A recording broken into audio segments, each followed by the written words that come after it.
राजू साहब, अवां चयो त जेके घरेलू हुनर कनि था उन्हनि जे लाइ बि कानून पास थिया आहिनि। असां वटि पाकिस्तान में इहो आहे, कानून त जल्दी पास थी वेंदा आहिनि ऐं ॾाढा ज़बरदस्त कानून थींदा आहिनि। मिसाल दुनिया जे अंदरि उन्हनि कानून जो मिसाल ॾिनो वेंदो आहे, इम्प्लीमेंटेशन न आहे थींदी।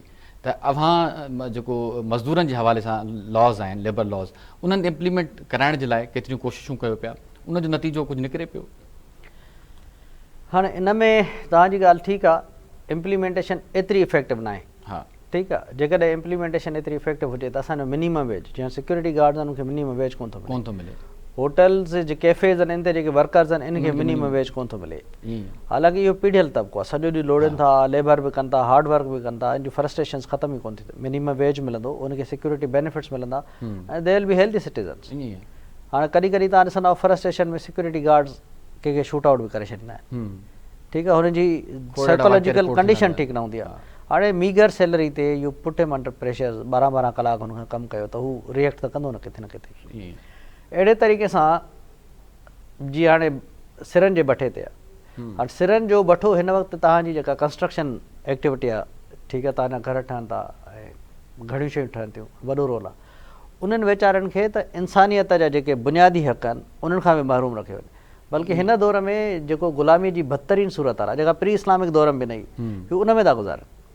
मोर देन सर्वेज़ आहिनि, मोर देन 90% जेके भठनि ते कमु था कनि उहे भठनि जे ई हदुनि में रहंदा आहिनि। ठीकु आहे, उन्हनि खे न रहण जी जॻह आहे, हू मेक शिफ्ट अरेंजमेंट आहे, आरज़ी झूपड़ा हणी, गर्मी सर्दीअ में हू बीमार थींदा आहिनि, पीअण जो पाणी कोन्ह अथनि, तालीम ऐं सिहत जूं उन्हनि खे सहूलियतूं कोन्हनि। हाणे सभिनी ते लाज़ आहिनि, हू ॿारहें बचे कमु कंदा आहिनि। जेको तव्हां चओ त असां वटि इवन जेको चाइल्ड लेबर जे ख़िलाफ़ु लाज़ आहिनि, फोर्स लेबर जे ख़िलाफ़ु लाज़ आहिनि, लाज़ ॾाढा आहिनि, पर इहे सभु शयूं थियनि थियूं।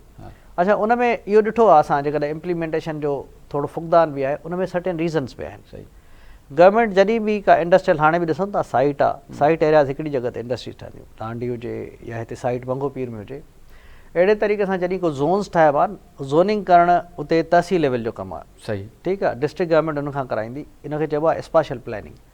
त भई तव्हांजी हीअ एरिया आहे जिते सिर्फ़ु भठा लॻंदा। सही, हाणे थिए ईअं थो त भठो हिकिड़ो हिते लॻल आहे, हिकिड़ो 50 किलोमीटर परे लॻल आहे।